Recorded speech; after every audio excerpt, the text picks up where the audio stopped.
Here we are, 2007 Toyota FJ Cruiser. Fucking cat got caught up in my radiator, and as you can see, this is the damage. That's blood, yes.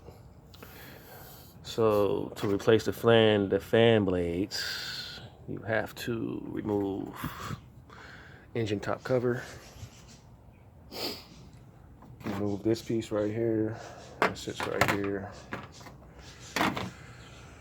Bolt right here. Bolt right here. And one right there. And this will push back, so you don't have to pull the whole fucking radiator out.